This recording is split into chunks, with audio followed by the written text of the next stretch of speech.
Welcome to my channel. Day 5 में मैंने some applications of trigonometry के क्वेश्चंस लिए हैं। स्टार्ट करने से पहले बस लाइन ऑफ साइट के बारे में जानते हैं कि हॉरिजॉन्टल से जब ये आई देख रही है तो ये हॉरिजॉन्टल से एक एंगल बनाते हुए इस टॉप पोर्शन को देख रही है। जो एंगल बना रही है that is angle of elevation, और जो ये लाइन है इट्स लाइन ऑफ साइट। वैसे जब नीचे की तरफ देखती है, नीचे कोई ऑब्जेक्ट है उसे देख रही है, तो एंगल ऑफ डिप्रेशन बनता है, वो भी हॉरिजॉन्टल से ही बनता है। ये एक इम्पॉर्टेंट चैप्टर है, हाईवे टेस्ट चैप्टर है। तो एंगल ऑफ एलिवेशन और डिप्रेशन हमने जान लिया। और बस एक छोटी सी बात है कि यदि कोई चीज़ हमारे नियर बाय है और हाइट सेम है, जब वही चीज़ दूर चली जाती है, तो जब हमारे नज़दीक होती है तो एंगल ऑफ एलिवेशन ज़्यादा होगा, ग्रेटर होगा इन कंपैरिजन टू जब वो चीज़ दूर हो जाती है तो वो उसकी एंगल ऑफ एलिवेशन कम हो जाएगी। अभी हम 9.1 जो है वो देखेंगे। अभी हम फर्स्ट क्वेश्चन देख रहे हैं। An artist is a circus artist is climbing और 20 meter long rope which is tightly stretched and tied from the top of a vertical pole to the ground. Find the height of the pole if the angle made by the rope with the ground level is 30 degree. Person जो circus में यहाँ से artist चल रहे हैं वो ये वाली रोप पे चढ़ रहे हैं और ये पोल है जिससे ये कनेक्टेड है, ये वाली रोप। ये एंगल 30 बन रहा है। तो हमें निकालना क्या है, what is the height of the pole, means A B जो हाइट है वो निकालनी है। तो जब हमें ये राइट एंगल ट्रायंगल है, हमें ये दिया है मीन्स हाइपोटेनस दिया है और ये वाली एंगल दी है तो थीटा दी हुई है। तो ये निकालना है हाइट ऑफ द पोल। तो यदि हम साइन यूज़ करते हैं तो साइन क्या होता है, परपेंडिकुलर डिवाइडेड बाय हाइपोटेनस, तो उससे हमें ये वैल्यूज़ मिल जाएगी। तो एज़ पर क्वेश्चन ये हमने ऐसे ड्रॉ कर लिया है। ये बी ए 20 मीटर और ये सी, और ये एंगल बना रही है 30 डिग्री। तो अभी ये एंगल 30 बन रही है, हमें निकालना ये है। तो हम ले सकते हैं क्या इसमें, साइन 30 डिग्री। तो क्या होता है, ए बी होगा बाई 20। तो A B is equal to 20 into sin 30 degree, that is 20 into half. तो ये हो जाएगा 10 मीटर। साइन 30 की वैल्यू क्या होती है, हाफ होती है, तो हाफ ये वैल्यू डाल दी तो 10 मीटर हमारा ये पोल की जो हाइट है वो आ गई। आप इसको सॉल्व करते वैसे लिख सकते हैं, इसको प्रेजेंट करने के लिए in triangle A B C, ठीक है, और एंगल बी जो है वो 90 डिग्री है। अब नेक्स्ट क्वेश्चन पे जाते हैं। क्वेश्चन नंबर 2 में है, a tree breaks due to storm and the broken part bends so that the top of the tree touches the ground making an angle 30 degree with it. The distance between the foot of the tree to the point where the top touches the ground is 8 meter. Find the height of the tree. तो इसका पहले drawing बना लेते हैं। इसका क्या situation है, situation कुछ ऐसा है कि ट्री है ये, तो ये यहाँ से सपोज करो ये टूट के इधर आके ऐसे रॉड से आके मिल गई है। तो ये वाली जो डिस्टेंस है जो इसकी फुट की ट्री की और जहाँ पे ये आके मिल रही है, ये डिस्टेंस हमें दिया गया है, that is distance between the foot of the tree to the point where the top touches the ground is 8 metre. So this is 8 metre and this one ये क्या बनाएगा, 90 डिग्री। अब find the height of the tree. हमें इसकी height यदि मैं मानती हूँ इसे ए बी सी, तो हमें क्या निकालनी है, ए सी निकालनी है कि कितनी है। तो ए सी इज़ व्हाट, ए सी जो ये वाली हाइट है it is A B plus B C. तो ए बी ये पोर्शन जो यहाँ पे आके टच करा है यही वाला पोर्शन है, और बी सी ये पोर्शन है। अभी इस वाले क्वेश्चन में हमें ये वाली एंगल भी दी गई है, डेट इज़ 30 डिग्री। तो इसमें हमने क्या सीखा कि हम पहले ये बी है और सी है, ये लेट डी। तो इन ट्रायंगल ए इसको ऐसे करते हैं बी डी सी, तो हम पहले ले लेंगे tan 30 डिग्री। तो हमें क्या मिल जाएगा, B C by D C.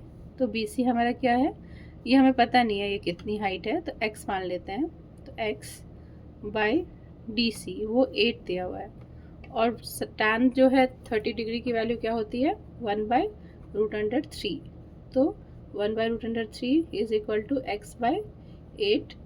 तो हम ऐसे मल्टीप्लाई करते हैं क्रॉस, तो x की वैल्यू क्या आ जाएगी, 8/√3। ये हमारी वैल्यू आ गई इसकी, x की, जो हमने इतना इसको माना हुआ है।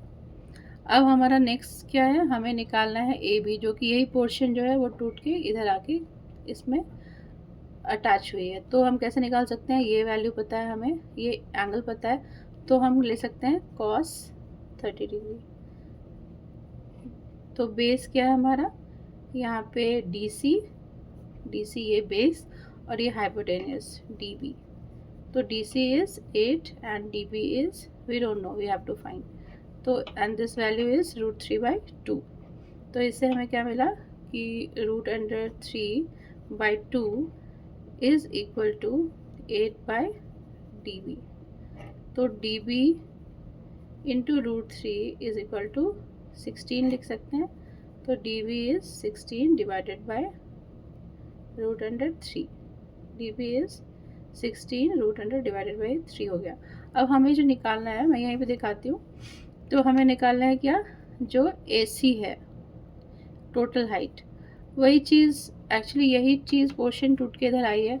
तो AC इज हमारा क्या है, जो हमारा BD के बराबर है, और प्लस BC। तो हमारा BD या DB क्या है, 16/√3, और हमारा जो ये है वो है 8/√3। तो हम इनको ऐसे कर लें, साथ में कितने हो जाएंगे, 24/√3। यदि नीचे से रूट हटाना है तो हम क्या कर सकते हैं, 24 और ऊपर नीचे √3 से मल्टीप्लाई कर देते हैं। तो √3 into √3। So it is 24 into √3/3। So it is 8/√3। ये हमारा क्या आया, 8/√3। ये हमारा है जो टोटल हाइट AC, जो हाइट ऑफ द ट्री है। ये नहीं दिख रहा था तो अभी देख लीजिए कि जिन्हों को ऐड कर लिया, दोनों का एलसीएम सेम है क्योंकि √3 दोनों के बेस में है, और फिर ये ऐड हो जाएगी। अभी इसको रेशनलाइज करने के लिए ऊपर नीचे √3 से मल्टीप्लाई कर दिया है, तो इट इज़ 8/3। क्वेश्चन नंबर 3 में है, A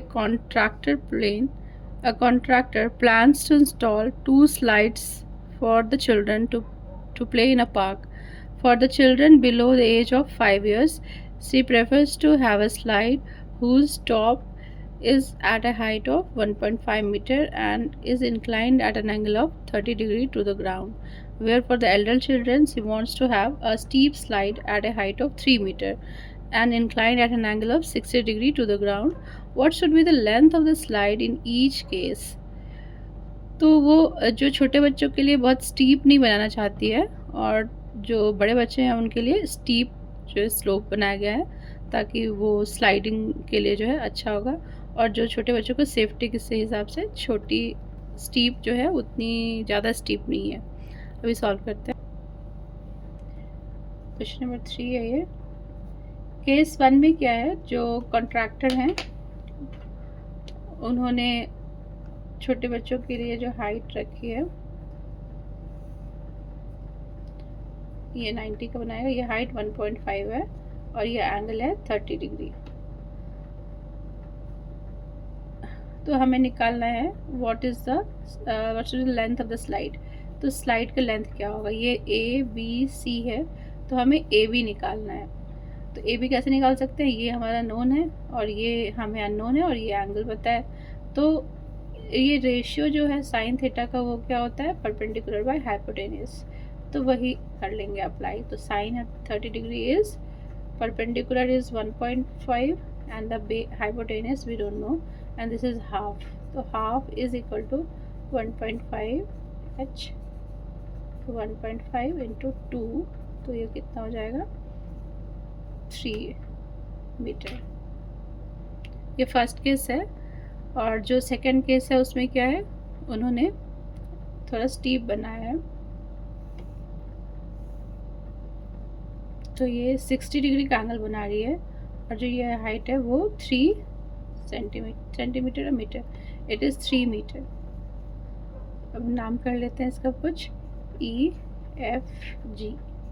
तो सेम थिंग ही है, अब हमें साइन 60 लेना है और अब ये क्या हो जाएगा 30 नहीं, ये 3 है तो 3 और ये EG, दिस इज़ व्हाट √3/2। ये वैल्यूज़ आपको याद करने होंगे 3/EG। तो EG क्या हो जाएगा, क्रॉस मल्टीप्लाई ऐसे कर लेते, √3 इज इंटू 3 इंटू 2 इज़ 6, तो EG की वैल्यू हो जाएगी 6/√3। यदि रेशनलाइज करना है तो हम इसको ऐसे करते हैं,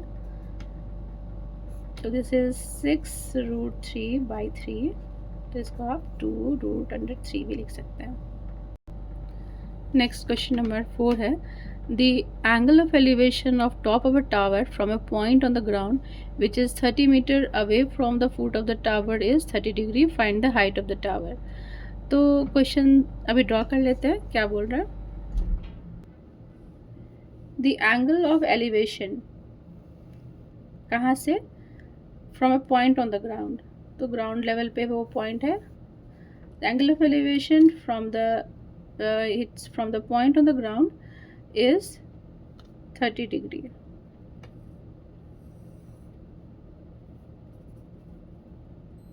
The angle of elevation of the top of the tower from a point on the ground which is 30 meter away from the foot of the tower is 30 degree। और जो ये पॉइंट है वो टावर का फुट कहाँ होगा, ये portion, इससे ये पॉइंट कितनी दूरी पे है, ये इससे ये 30 मीटर की दूरी पे है। तो ये इस टावर की हाइट क्या होगी, ड्रॉ करते हुए बस ध्यान से करना है कि कैसे दिया हुआ है। इसकी एलिवेशन दी है 30 डिग्री, कहाँ से दी है, from a point on the ground which is 30 metre from away from the foot of the tower. तो टावर से अवे चले जाइए 30 मीटर, फिर वहाँ से इसका एलिवेशन है। तो सोल्यूशन इसका आसान है, हमें क्या निकालना है, ये क्या डिस्टेंस होती है, परपेंडिकुलर होती है राइट एंगल ट्रायंगल के। ये बेस दिया हुआ है तो कौन सा रेशियो अप्लीकेबल है, tan थीटा वाला। तो tan 30 इज़ ये वाला जो डिस्टेंस h मान लेते हैं h/30, तो 1/√3 इज इक्वल टू h/30। तो हमारा h क्या हो जाएगा, h is equal to h into √3 ऐसे लिख लेते हैं, इनको ऐसे और ऐसे मल्टीप्लाई करके 30, तो h is equal to 30/√3। So it is 30/√3 into √3/√3, so it is 10√3। अभी नेक्स्ट क्वेश्चन देखेंगे, a kite is flying at a height of 60 metre above the ground, the string attached to the kite is temporarily tied to a point on the ground, the inclination of the string with the ground is 60 degree, find the length of the string assuming that there is no slack in the string। तो जो kite कितने height पे उड़ रही है, वो 60 metre के height पे है और उसे जो स्ट्रिंग अटैच्ड है वो एंगल बना रही है 60 डिग्री के एंगल पे वो फ्लाई कर रही है। अब लेंथ ऑफ द स्ट्रिंग निकालना है।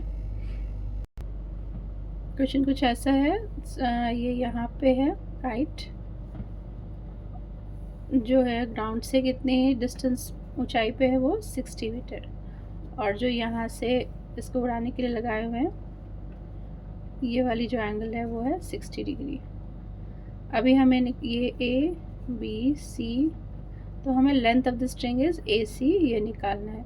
तो हमें क्या यूज़ करना चाहिए, हमें length of the string means ये डिस्टेंस है, ये राइट एंगल ट्रायंगल का क्या है होता है, ये हाइपोटेनियस होता है।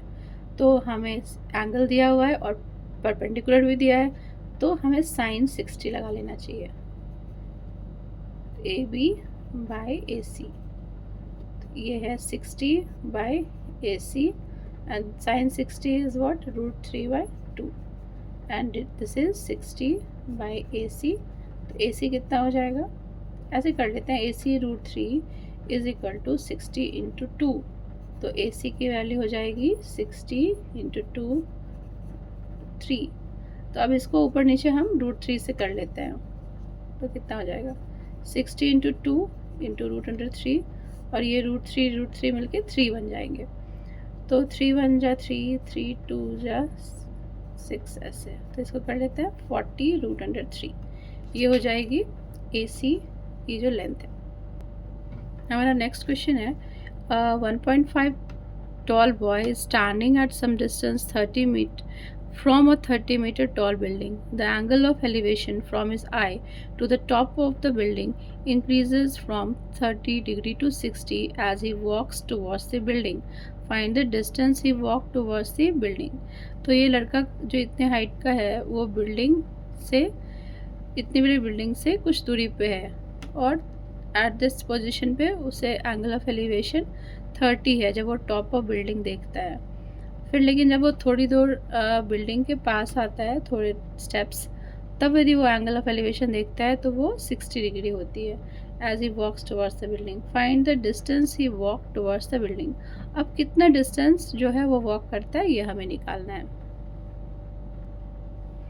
तो दिस बॉय इज़ 1.5 मीटर और बिल्डिंग है वो यहाँ पे है। बिल्डिंग की हाइट हमें दी गई है, it is given, it is 30 metre. और यहाँ से जब देखता है वो टॉप को तो एट दिस पोजीशन पे उसको कितना दिखती है, 30 डिग्री पे। फिर जब वो थोड़ा इस तरफ आता है, थोड़ा टुवर्ड्स द बिल्डिंग, यदि अवे फ्रॉम द बिल्डिंग जाएगा तो एंगल ऑफ एलिवेशन जो है और छोटा हो जाएगा। ये नियर बाय जा रहा है तो उसको हेड रेज करके देखना पड़ेगा। Angle of elevation is now 60 degree.